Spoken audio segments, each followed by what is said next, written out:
السلام علیکم، میں ہوں محمد ندیم صادق۔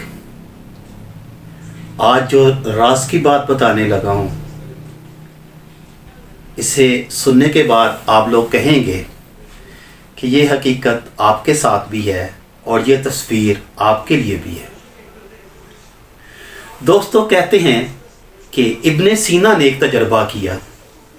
انہوں نے 2 بکری کے میمنے بکری کے جو بچے ہوتے ہیں الگ الگ پنجرے میں رکھ لیے۔ دونوں میمنوں کو ایک ہی وزن نسل کے تھے، یعنی وہ تقریباً ہم جڑواں ہوں گے اور ایک ہی ان کی نسل تھی، اور دونوں کو ایک ہی قسم کا چارہ یا خوراک دی گئی، اور دونوں کو ایک ہی طرح دونوں کا خیال رکھا گیا، یعنی تمام حالات برابر رکھے۔ جو اس میمنے کے لیے وہی اس میمنے کے لیے، جیسی خوراک اس میمنے کو ویسی خوراک اس میمنے کو۔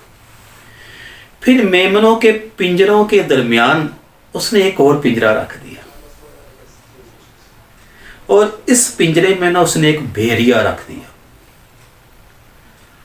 اور اسے کچھ اس پوزیشن میں رکھا کہ ایک میمنے کا بچہ اس پنجرے کو دیکھ سکتا تھا اور ایک میمنے کا بچہ اس پنجرے کو نہیں دیکھ سکتا تھا، یعنی اس نے اس اینگل میں اسے رکھ دیا۔ تو یہاں میں اس بات کو بھی جاری رکھتا ہوں کہ یہ قصہ میں آپ کو کیوں سنا رہا ہوں۔ جب آپ کوئی بھی کام خوف میں کرتے ہیں یا کسی بھی کام کا آپ کو خوف ہوتا ہے تو وہ کام آپ کی جان لے لیتا ہے۔ جو ڈر ہے، جو خوف ہے، وہ آپ کی زندگی کو انتہائی خوفناک صورتحال سے دوچار کر دیتا ہے، اور جو خوشگوار زندگی ہے، مسکراتے ہوئے چہروں کے ساتھ زندگی ہے، وہ آپ کی زندگی کو پھولوں کی سیج بنا دیتی ہے۔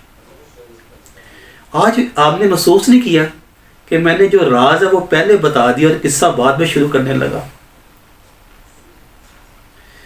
اگر آپ کی زندگی کسی خوف کے سائے میں ہے تو وہ ایک عذاب سے کم نہیں ہے، اور اگر آپ کی زندگی پرمسرت ہے تو وہ کسی جنت سے کم نہیں۔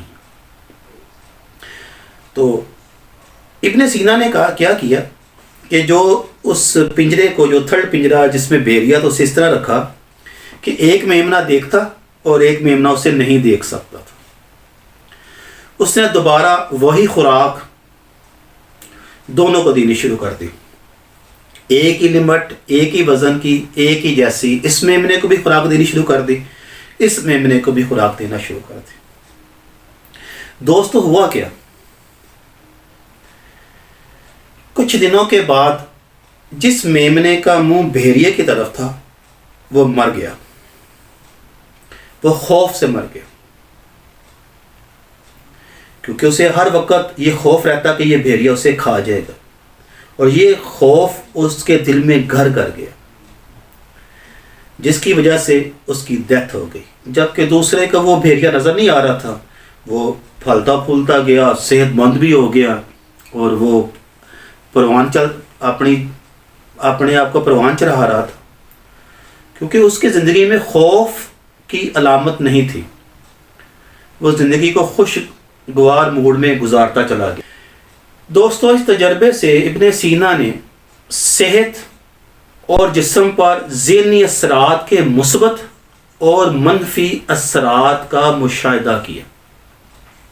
یہ تجربہ کیا کہ انسانی جسم یا انسانی صحت پر ذہنی اثرات پر مثبت یا منفی اثرات کا مشاہدہ کیا چیز ہو سکتی ہے۔ غیر ضروری خوف، فکر، اضطراب اور تناؤ انسانی جسم کو نقصان پہنچا دیتا ہے، آپ کو جلدی قبر کے کنارے پہ لے جاتا ہے، جبکہ خوشیاں، پیار، محبت، دوستی آپ کو صحت مند، مثبت سوچ، پازیٹیو لائف مہیا کرتی ہے۔